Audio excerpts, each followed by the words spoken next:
Aujourd'hui, on va faire une petite expérience sur mon daily. On va essayer d'enlever le kata pour voir si ça marche un petit peu mieux. J'avoue que le mien, je crois qu'il est bouché, vu que le jour où j'ai acheté la voiture, le silencieux, il est évidemment tombé par terre. Elle fait pas de bruit, même sans silencieux. Donc la logique voudrait qu'il y a quand même un gros problème quelque part.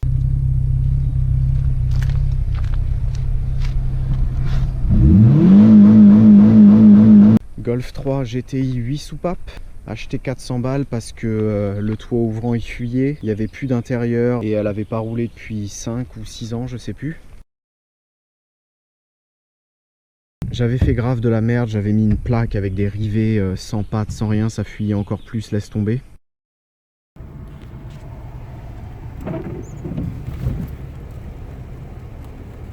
Du coup là c'est toujours une plaque en alu mais ça tient avec des petites équerres à l'intérieur et des rivets et il y a de la colle à pare-brise tout le long. Ce qui est intéressant sur ces moteurs là c'est que tu peux la passer à l'éthanol gratuitement. Il y a un régulateur 3 bars dans le rail. Si tu mets un 4 bars, tu augmentes de 30% toute ta map. Et l'allumage tu peux le régler manuellement quoi avec une lampe Strombo. Le jour où je l'ai acheté j'ai pété le silencieux, j'avais pas envie de racheter un silencieux, du coup j'ai fait une petite sortie latérale comme ça. Je pense quand même qu'il doit y avoir une putain de restriction au niveau du kata parce que même si c'est un 8 soupape et que le design il est un peu à chier quoi, un 2 litres avec 38 degrés d'avance à l'allumage, ça devrait marcher un petit peu plus fort quoi. Donc on va faire un petit test, on va aller sur mon circuit privé en Allemagne, ensuite enlever le kata ou plutôt vider le kata je pense et voir s'il y a une réelle différence. On va le faire de manière extrêmement scientifique.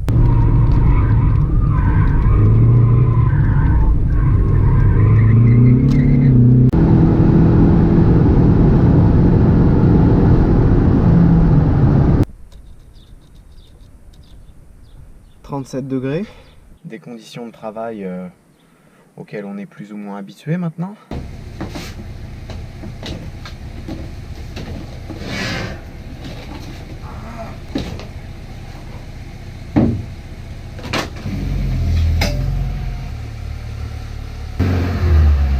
Bon, j'ai déjà enlevé les petits écrous du collier mais regarde pas ça, ça c'est pour une autre vidéo. Bon, il y a une époque où ça m'aurait fait chier, j'aurais passé 3 heures dessus. Cette époque, elle est révolue.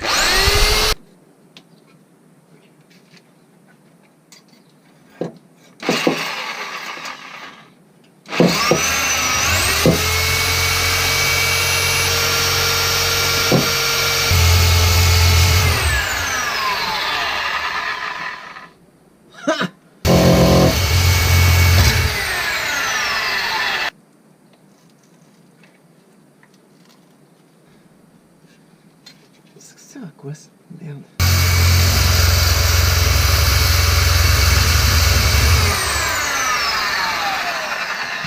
Oh, c'est chaud. Ah ouais, quand même.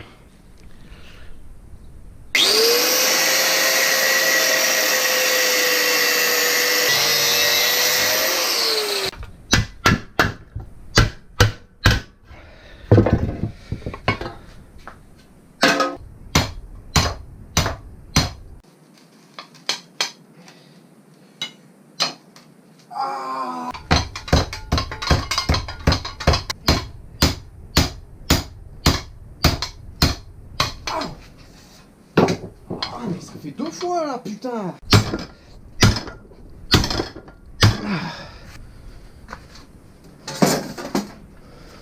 Oh waouh.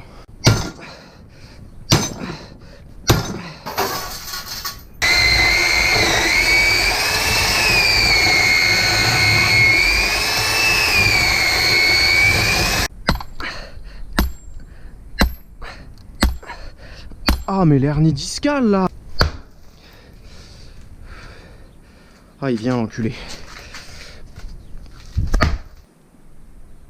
J'ai commencé à 16 h. Il est 19h45. Je sais pas s'il y a une technique. Moi j'ai tapé avec une barre, enlevé avec un tournevis, tapé dans l'autre sens, enlevé avec le tournevis. J'ai retrouvé des vis de collier comme ça neuves. J'ai juste à retrouver 3 petites vis qui vont ici là. On va enfin savoir si les gens sur internet qui disent que si tu vides ton kata, tu vas casser ton moteur, c'est vrai. Donc sur ce moteur là, la sonde lambda que j'avais déjà enlevée et bouchée, elle est avant le kata et il n'y en a pas une autre après. C'est pas une large bande, c'est juste pour corriger au ralenti. Petite sonde lambda Bosch 4.9 d'occasion. Quand tu amènes ta voiture au garage et que le mécano te dit que c'est la sonde lambda, le mécano il prend ta sonde lambda et ensuite il la revend 10 balles à farine de blé. Le moment qu'on attend tous. Donc ça c'est un contrôleur lambda, mais des fois il merde, il affiche n'importe quoi.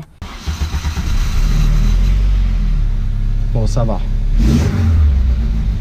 Faut pas taper le GTI, faut pas taper le GTI.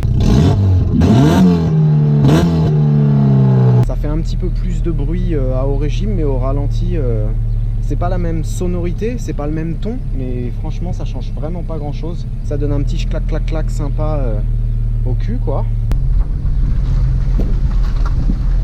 On peut savoir ce que tu fais? En tout cas, c'est une belle auto que tu as là. Ah, magnifique. Magnifique. DCI. D... Elle est neuve. Elle est neuve. Toujours de manière extrêmement scientifique. «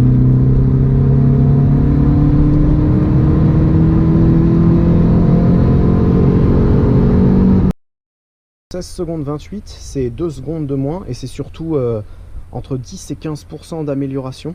Quand j'ai voulu voir si ça valait le coup de l'enlever le kata, je suis tombé sur des forums, les mecs ils disent n'importe quoi, ils savent même pas de quoi ils parlent. Tu vois des connards qui te disaient ouais mais si l'expert il passe, mais ta gueule c'est moi l'expert putain. Je pense que ça a quand même répondu à certaines questions. Est-ce que ça fait plus de bruit?